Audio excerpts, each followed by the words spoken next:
आप सभी व्यूअर को मेरा नमस्कार, आदाब एवं सत श्री अकाल। मैं डॉक्टर विजय वर्मा और आप देख रहे हैं आपका अपना चैनल बेट हेल्थ केयर। आज का जो हमारा यूनिक केस सीरीज का जो केस है वो इस सीजन में जब आप 10 केस देखने के लिए जाते होंगे उसमें से कम 6 केस आपको इसी समस्या से ग्रसित मिलते होंगे। आइए सबसे पहले जो हमारी पशुपालक से वार्ता हुई है पहले उसको सुनते हैं और उसको सुनने के बाद आप अंदाज़ा लगा लेंगे कि इस समय ये केस कितना ज़्यादा फैला हुआ है और इस केस की वजह से कितने सारे पशुपालक हैं और कितने सारे हमारे जो वेटनेरियन हैं वो परेशान हैं। आज चौथा दिन है एक आज छठवा दिन हुआ ना।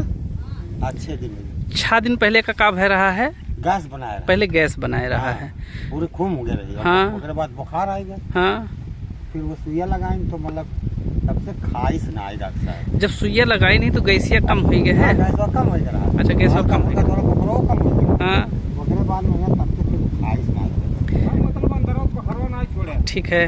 वही दिन इलाज की ओकरे बाद दूसरे दिन इलाज की एक दिन के बाद फिर आए तो फिर 3 सुई लगाई। हाँ, तब वो की स्थिति ऐसे तब से बना। मतलब 2 बार इलाज की कि 3 बार? 2 बार। अच्छा, 2 बार इलाज की। 3 सुई लगाई। कुछ दवाइयों का खिया रहा है? दवाई खाते नहीं, कुछ दवाई नहीं, खाली सुई भाव दिन ना पिया हैं। अच्छा, का एक नया भूसा खिया था ऐसा इत पे? हाँ, नया खाते। कितना दिन से खाद में नया भूसा? नया भी समझ लिया जा कि 10-15 दिन से एक खियावे शुरू किया है। हाँ। जब ये नया भूसा आप खियावे शुरू की ही ओकरे कई दिन के बाद से ये कुछ चारा कम की ही सी।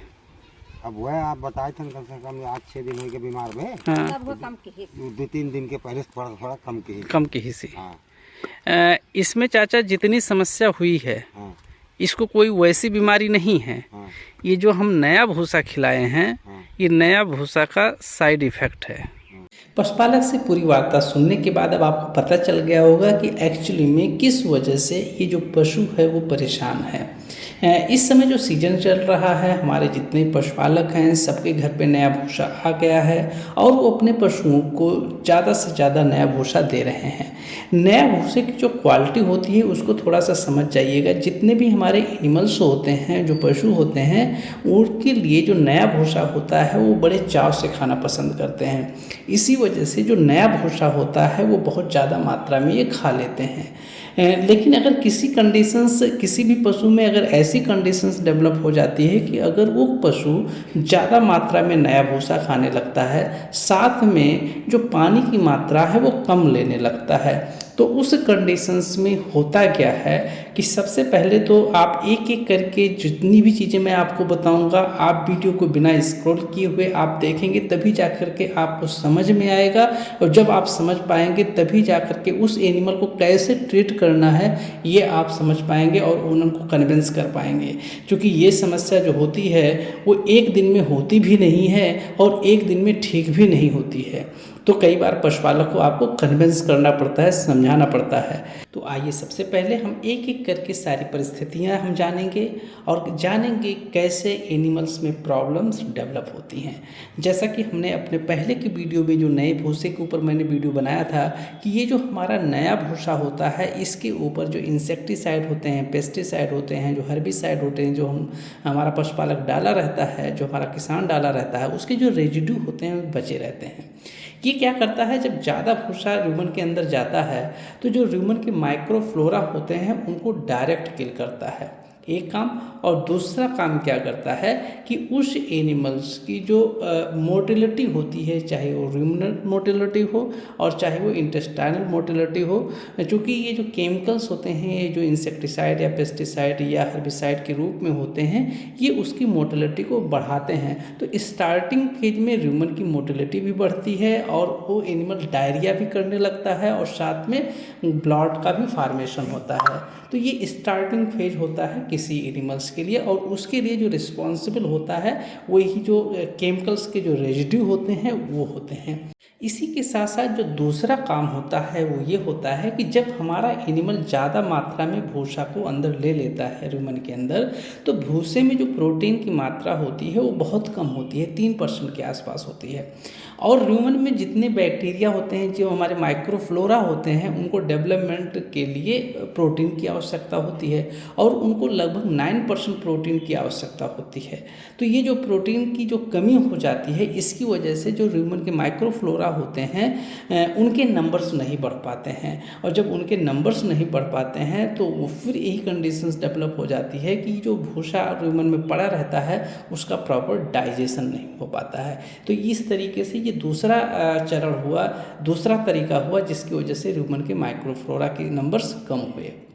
एक तीसरा कंडीशन से डेवलप ये होता है कि ये जो जितने भी हमारे ह्यूमन के माइक्रोफ्लोरा हैं, ये जो फाइबर को डाइजेस्ट करने के लिए एंजाइम्स का स्राव करते हैं, ये एंजाइम्स जब जा कर के भूसे के ऊपर एक्ट करता है तो भूसे में जो फाइबर्स होता है वो सेलुलोज, हेमी सेलुलोज के साथ लिग्निन होता है, और ये इतना हार्ड होता है, इतना कड़ा होता है कि जो माइक्रोब्स ने, जो हमारे ह्यूमन के माइक्रोफ्लोरा ने एंजाइम सीक्रेट किया है, ये एंजाइम उस पर जाकर के प्रॉपरली एक्ट नहीं कर पाता है, जिसकी वजह से जो भूसे के फाइबर होते हैं उनका प्रॉपर डाइजेशन नहीं हो पाता है। और जब ये हमारे जो भूसा है, जो स्ट्रा है, इसका प्रॉपर डाइजेशन नहीं हो पाता है तो धीरे धीरे क्या करता है, ये ह्यूमन में बैठना शुरू हो जाता है। अब यहीं से कहानी शुरू होता है रूमिनल इन्फेक्शंस के स्टार्ट होने का। ये भूसा धीरे धीरे जैसे जैसे उस रूमन में भरता जाएगा, रूमन हमारा इम्पैक्ट होता जाएगा। रूमिनल इन्फेक्शंस की कंडीशन डेवलप होगी, एबोमेजल इन्फेक्शंस की कंडीशन डेवलप होगी, और यहीं से जिसको हम लोग गांव की भाषा में पेट बंद कहते हैं, पेट बंद हो जाएगा। और जब जैसा कि मैंने पहले बताया था कि स्टार्टिंग फेज में ह्यूमन की मोटिलिटी और इंटेस्टाइन की मोटिलिटी बढ़ती है, लेकिन जैसे जैसे ये भूसे की मात्रा बढ़ता चला जाएगा, ह्यूमन की मोटिलिटी कम होती चली जाएगी। और एक कंडीशन ऐसा आएगा कि ह्यूमन की मोटिलिटी पूर्ण रूप से बंद हो जाएगी, और उस परिस्थिति में जो हमारा एनिमल होगा वो चारा लेना एकदम से बंद कर देगा। अब आइए इस केस को समराइज़ करते हैं। इस केस में एनिमल ने बहुत ज़्यादा मात्रा में सूखा भूसा खा लिया है, स्पेशली नया भूसा खा लिया है। दूसरा, इस एनिमल ने जितना पानी इसको चाहिए था उतना पानी ये नहीं पिया, या पशुपालक ने प्रोवाइड नहीं किया। तीसरा, इस एनिमल्स में जितना भूसा अंदर गया उसके सापेक्ष जितना प्रोटीन की आवश्यकता थी उतना प्रोटीन उसको प्रोवाइड नहीं किया गया, क्योंकि ये गर्मी का मौसम चल रहा है कि गर्मी के मौसम में हरा चारा उपलब्ध नहीं होता है, और जिसकी वजह से जो हमारे एनिमल्स होते हैं उनको प्रोटीन नहीं मिल पाता है। भूसे में एक्चुअली में 3% प्रोटीन होता है, जबकि जो हमारे ह्यूमन के माइक्रोफ्लोरा होते हैं उनको डेवलपमेंट होने के लिए 9% प्रोटीन की आवश्यकता होती है। इसके अलावा नए भूसे के साथ जो केमिकल के रेजिड्यू चले जाते हैं, ये डायरेक्टली माइक्रोब्स को, जो ह्यूमन के माइक्रोफ्लोरा होते हैं उनको किल करते हैं, उनके नंबर्स को कम करते हैं। तो एक्चुअली में ये जितनी घटनाएं घटती हैं सब लास्ट में जाकर के क्या करते हैं, ह्यूमन के माइक्रोफ्लोरा के नंबर को कम करते हैं, और जिसकी वजह से जो ह्यूमन का जो फर्मेंटेशन प्रोसेस होता है वो बंद हो जाता है, और जिसकी वजह से ये तरह तरह के कॉम्प्लिकेशंस आते हैं। इस केस में ट्रीटमेंट जानने से पहले यदि अभी तक आपने हमारे चैनल को सब्सक्राइब नहीं किया है तो हमारे चैनल को सब्सक्राइब कर लें, साथ में बेल आइकन को प्रेस कर दें, ताकि कोई भी इन्फॉर्मेटिव वीडियो हमारे चैनल पर अपलोड हो उसका नोटिफिकेशन आपको तुरंत मिल जाए। अब आइए जानते हैं, अगर किस तरीके का केस हमको मिलता है तो हमको क्या करना है। सबसे पहले पशुपालक को बताना है इस एनिमल को पर्याप्त मात्रा में पानी उपलब्ध करावें। नंबर 2, आपको ये बताना है या तो नया भूसा देना बंद कर दे, अगर उसके पास ऑप्शंस नहीं है तो शाम को अगले दिन जितना भूसा उसको खिलाना है उसको पहले पानी में भिगो दे, और सुबह पानी से उस भूसे को निकाल करके और दिन भर उसी भूसे का उपयोग करे। इसके बाद जो तीसरा काम करना है, उसके फीड में प्रोटीन की डाइट को बढ़ाना है। अगर प्रोटीनियस डाइट आप बढ़ाएंगे तो उस कंडीशंस में जो ह्यूमन के माइक्रोफ्लोरा होंगे उनके नंबर्स ऑटोमेटिक धीरे धीरे बढ़ेंगे। इसके अलावा जो चौथा काम करना है आपको ये करना है, क्योंकि सारी गड़बड़ी क्या हुई, ह्यूमन के माइक्रोफ्लोरा। अगर हम ह्यूमन के माइक्रोफ्लोरा के बढ़ाने के ऊपर, उनके नंबर्स के बढ़ने के ऊपर वर्क करेंगे तो उस एनिमल्स को पहले जैसी स्थिति में लाने में हम सफल हो जाएंगे, और जितनी अच्छी हमारी कोशिश होगी उतना अच्छा हमको रिजल्ट मिलेगा। अब ह्यूमन के माइक्रोफ्लोरा बढ़ाने के लिए एक होता है कि हम उस एनिमल्स को प्रोबायोटिक देते हैं, और एक होता है हम प्रीबायोटिक देते हैं। इस कंडीशंस में आपको ऐसा प्रोडक्ट सेलेक्ट करना है जिसमें प्रीबायोटिक और प्रोबायोटिक दोनों उपलब्ध रहे। दोनों के उपलब्ध रहने से उस एनिमल्स के जो ह्यूमन के माइक्रोफ्लोरा होते हैं उनके नंबर्स बहुत तेज़ी से बढ़ते हैं। इसके अलावा अगर एनिमल में गैस की स्थिति बनी हुई है, उस एनिमल को ब्लॉट हो रहा है, तो उस कंडीशंस में, क्योंकि इस केस में ज़्यादातर ड्राई ब्लॉट होता है, और ड्राई ब्लॉट जब होता है तो एक तो हम निडल से निकाल सकते हैं, और दूसरा निडल के माध्यम से ही आप चाहें जितने भी हमारे एंटी ब्लॉट जो मेडिसिन मार्केट में उपलब्ध रहती हैं कोई भी आप यूज कर सकते हैं। स्पेशली आप कोशिश ये करें कि ऐसी मेडिसिन को जो भी हमारे यहाँ लग्जेटिव प्रिपरेशंस होता है उसके साथ मिला करके उसको दें। इसके अलावा अगर आपको लग रहा है कि एनिमल कोलिक कंडीशंस में है, उसका पेट दर्द बहुत ज़्यादा है, तो उस कंडीशंस में आप फ्लोनिक्सिन मिग्लुमाइन्स इंजेक्शंस आप यूज करते हैं। साथ में कोई भी मल्टीविटामिन्स आपके यहाँ जो भी बेसिकली हम लोग ज़्यादा प्रेफर जो करते हैं, इस केस में कॉन्सिप्लेक्स का ज़्यादा प्रेफरेंस देते हैं as compare to another B complex medicines. इसके अलावा स्टार्टिंग फेज में अगर आप देना चाहें तो चारकोल भी आप एनिमल को दे सकते हैं। चारकोल से भी उस एनिमल को काफ़ी रिलैक्स मिलता है। ये जितनी भी सलाह दी जा रही है, अगर प्रारंभिक अवस्था में इस सारे पॉइंट को आप अच्छे से समझते हैं और उसको अप्लाई करते हैं फील्ड कंडीशंस में, तो आपको निश्चित ही सफलता मिलेगी।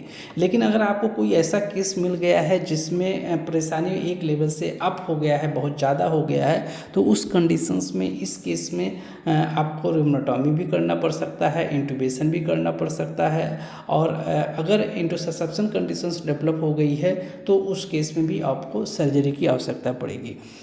तो हाईली कॉम्प्लिकेशंस कंडीशंस में हमको सर्जरी की तरफ जाना पड़ता है, क्योंकि जो हमारे पास मेडिसिन उपलब्ध होती हैं उसके बस की बात ये नहीं होती है। स्टार्टिंग फेज में हम मेडिसिन दे करके इस समस्या का समाधान कर सकते हैं। इतनी देर तक हमसे जुड़ने के लिए आप सभी व्यूअर का बहुत बहुत धन्यवाद। मिलते हैं किसी और दिन किसी और केस के साथ, तब तक के लिए जय हिंद, जय भारत।